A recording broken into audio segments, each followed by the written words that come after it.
That's when I started to get a little uneasy. You know, the sign doesn't usually just disappear without at least giving me a phone call to let me know where it is. That's when CK's neighbor broke the horrible news. He told me... I'm sorry.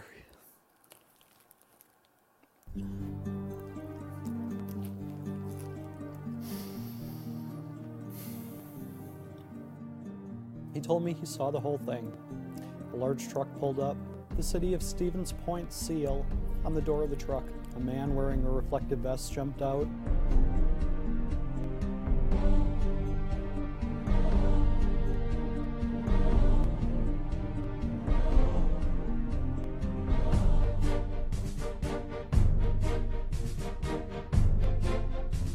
That's when I knew it was the city who had kidnapped my sign.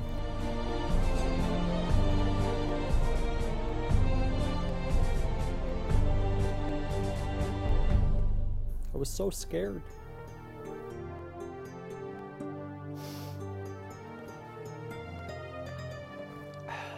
Though maintaining a facade of almost fairy tale-like beauty, there is a sinister criminal underworld lurking in the depths of Stevens Point's darkest crevices. An army of ruthless, brutal bureaucrats armed with fleets of vehicles and innumerable pages of inconsistent and useless regulations. This gang of tyrannical thugs call themselves the City and have spent the past several decades vying for control of this little slice of Tree City paradise. And now, an innocent Ron Paul sign had been caught in the crossfire of their diabolical game for domination.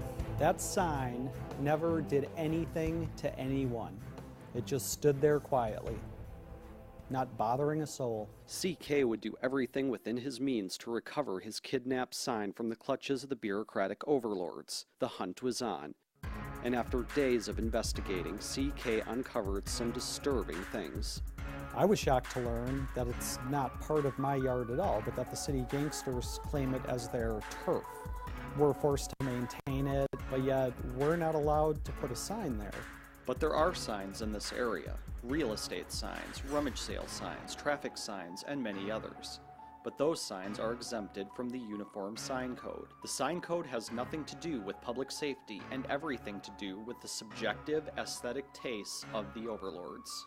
They're basically saying to my sign, hey, you're just too big and fat and ugly to be a part of our city. As though it infringes on the beauty of the city. You know what infringes on the beauty of the city?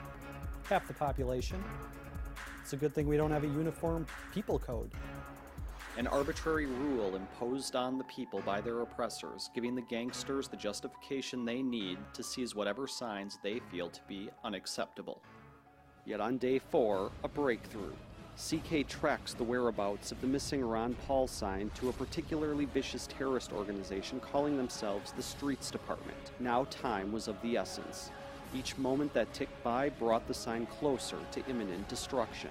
CK knew he could waste no time.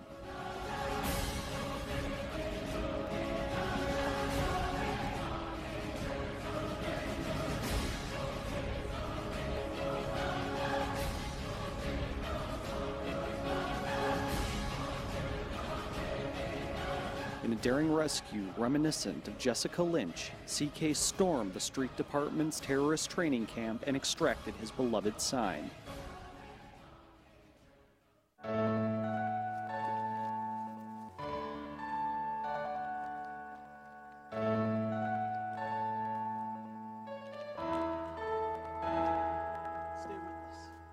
After 4 days and 7 hours in captivity, the Ron Paul sign was free again, just the way Ron Paul would want it to be.